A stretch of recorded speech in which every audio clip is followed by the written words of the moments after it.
তারা পার্শ্ববর্তী রাষ্ট্র এই ইসরায়েলের সাথে যুদ্ধ করছে কয়বার একটু শোনেন মনোযোগ দিয়ে।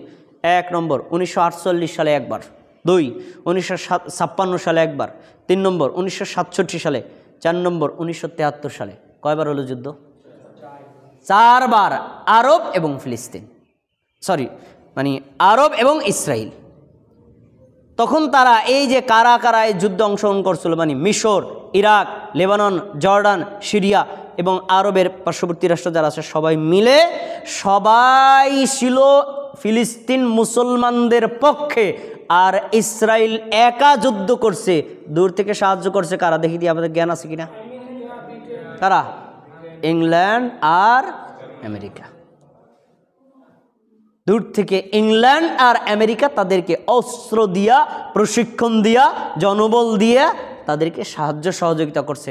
যার ফলে এই যে 4 বার যুদ্ধ হলো না, 4 বারই এই ফিলিস্তিন এবং আরব রাষ্ট্রগুলো ইসরায়েলের কাছে পরাজিত হয়েছে, একবারও পারেনি। প্রত্যেকবারেই যখন ফিলিস্তিনটা পরাজিত হয়েছে তখন ইসরায়েল জোর করে তাদের জায়গার সমান বাড়াইতে পিছনে আমি আপনাদেরকে বলছিলাম না, বর্তমানে ফিলিস্তিনের আয়তন 6000 কিলোমিটার আর তাদের আয়তন কত? 20,000 কিলোমিটার। তাহলে জুলুম কাকে বলে, কত প্রকার কি যা মুসলমানদের উপর, বিশেষ করে ফিলিস্তিনের মুসলমানদের উপর হয়েছে। আচ্ছা, এবার আসুন 2 পক্ষের দাবি। ফিলিস্তিন কি চায়, ইসরায়েল কি চায়? ইসরায়েল মনে করে 1947 সালে জাতিসংঘের দাবি মানলে ইসরায়েল এবং ফিলিস্তিন 2টি স্বাধীন রাষ্ট্র শান্তিপূর্ণভাবে বসবাস করত। ইসরায়েল বলতেছে যুদ্ধ তো তোমরাই লাগাইছো। 1947 সালে যখন বলছো এই ফিলিস্তিনের 2 ভাগে ভাগ করবে, এক ভাগের রাষ্ট্র কারা হবে? ইসরায়েল, আর একবার রাষ্ট্র হবে কি? ফিলিস্তিন। তাহলে 2টা রাষ্ট্র আমরা শান্তিপূর্ণভাবে থাকতাম, জাতিসংঘ আমাদেরকে স্বীকৃতি দিত, তোমরা আমাদের ভাই, আমরা তোমাদের ভাই, তোমাদের সাথে আমাদের দ্বন্দ্ব বলতে কিছুই থাকতো না। তোমরা মানলা না কা? তোমরা মানো না, এই জন্য তোমাদের বিরুদ্ধে আমরা যুদ্ধ করে আমাদের জায়গা দখল করে আমাদের রাষ্ট্র বাড়াইছি। এই দাবি কাদের? ইসরায়েলের। আচ্ছা, এবার ফিলিস্তিনরা তাদের দাবি, যে দাবির একটু আগে আমি উত্তর বলে গেছি, ফিলিস্তিনরা মনে করে ভাড়াটিয়ারা আবার স্বাধীন দেশের দাবি করে কিভাবে? ওদের তো কোনো অস্তিত্বই ছিল না। ওদের যদি রাষ্ট্র দরকার হয়, ইংল্যান্ড যদি রাষ্ট্র তৈরি করে, ইংল্যান্ডে গিয়ে তৈরি করবে। ওদের যদি রাষ্ট্র তৈরি করার পরিকল্পনা আমেরিকার থাকে, আমেরিকার ভূমিকা তো করবে। ওদের যদি রাষ্ট্র তৈরি করার দরকার হয়, যেই হিটলার জার্মান তাদেরকেও জুলুম করছে, জার্মানে তাদের জন্য রাষ্ট্র তৈরি করবে। আর যদি তাদের জন্য রাষ্ট্র করে রিয়েল দরকার হয়, যেই পোল্যান্ডে তাদেরকে হত্যা করা হয়েছে, সেই পোল্যান্ড ছিল তাদের আদিভূমি, ওইখানে তাদের রাষ্ট্র তৈরি করবে। ফিলিস্তিনে তৈরি করবে কেন? কেন তৈরি করবে তার উত্তর আমি পিছনে বলে এসেছি, দেখি আপনাদের মনে আছে কিনা। ফিলিস্তিনের আরদুল মুকাদ্দাসা, বাইতুল মুকাদ্দাস কয়টি ধর্মের মূল সেন্টার? 3টি ধর্মের মূল সেন্টার। তার মানে ইংল্যান্ড তারা খ্রিস্টান, আমেরিকা তারা কি? খ্রিস্টান। তারা চাচ্ছে ইহুদিদের মাধ্যমে ওই যে আরদুল মুকাদ্দাসা, তাদের যে নবী ঈসা আলাইহিস সালামের জন্মভূমি, ওই বাইতুল মুকাদ্দাস তারা দখল করবে। আর ইসরায়েল ইহুদিরা চাচ্ছে তাদের যে জন্মের নবীর জন্মস্থান মুসা আলাইহিস সালাম কোথায়? বাইতুল মুকাদ্দাসে, ওই জায়গাটা তারা দখল করবে। তার মানে 2 ধর্মের পরিকল্পনা, মুসলমানদেরকে হটিয়ে তারা সেই জায়গাটা দখল করবে। তাহলে আসল উদ্দেশ্য কি? বাইতুল মুকাদ্দাসকে নিয়ন্ত্রণে নেওয়া। তাহলে অন্য জায়গায় করা যেত না? এটা মূল হলো এই সমস্যার মূল উৎস। আচ্ছা, এবার আমরা একটু বাস্তবতায় আসি। এখন আমাদের করণীয় কি? আমাদের বাঙালিরা যেমন আবেগের সাথে বলে সৌদি আরব ঘুমাই খেললিগা, বাহরাইন ঘুমাই খেললিগা, হ্যাঁ কুয়েত কাতার ঘুমাই খেললিগা, হাজার হাজার কোটি কোটি বিলিয়ন ট্রিলিয়ন টাকার মালিক, তারা মুসলমানদের পক্ষ নিয়ে, ফিলিস্তিনের পক্ষ নিয়ে যুদ্ধ করে না কেন? আমাদেরকে পাঠাক, আমরা যাই যুদ্ধ করব। ওরে আবেগী বাঙালি, তুই যুদ্ধ করবি, আর আরবরা যুদ্ধ 5 বার করছে। অভিজ্ঞতা তোর বেশি না আরবের বেশি?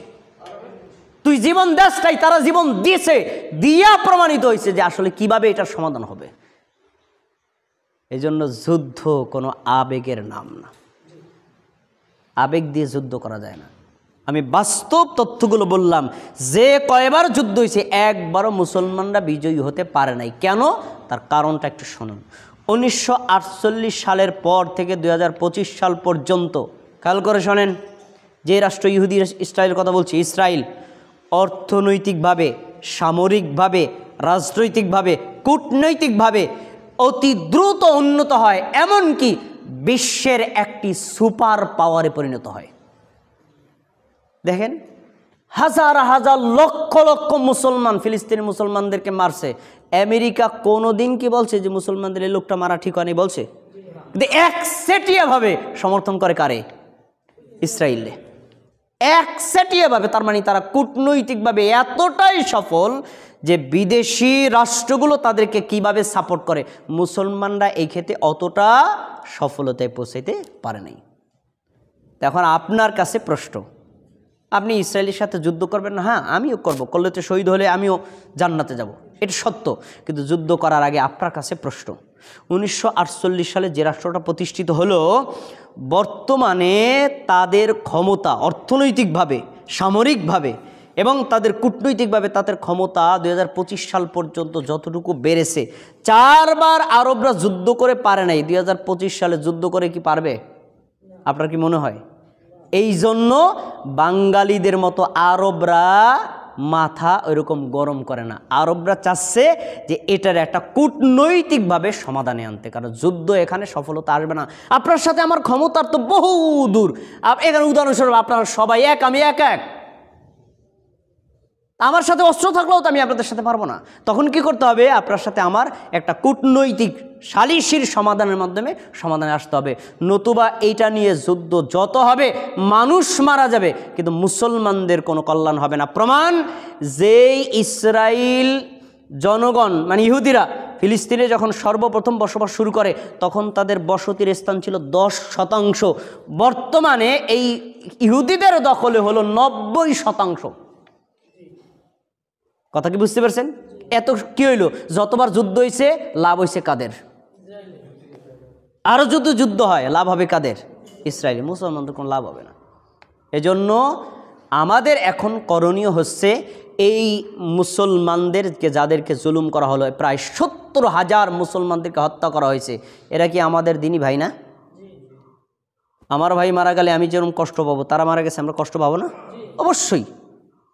তাহলে আমাদের এখন করণীয় হচ্ছে, সদা সর্বদা 1 নম্বর আমরা আল্লাহর কাছে দোয়া করব। আল্লাহ, এখন আপনার গায়েবী সাহায্য, গায়েবী মদত ছাড়া এই ফিলিস্তিনের মুসলমানদেরকে আমরা শক্তি দিয়ে উদ্ধার করতে পারবো না। তাহলে 1 নম্বর হবে কি? আল্লাহর কাছে দোয়া করা। আপনি পার্সোনাল যখন দোয়া মোনাজাত করেন, আল্লাহর কাছে দোয়া করবেন। জুমার দিন যখন দোয়া করবেন, ফিলিস্তিনের মুসলমানদের জন্য দোয়া করবেন। আপনি যখন তাহাজ্জুদ সালাত আদায় করেন, তখন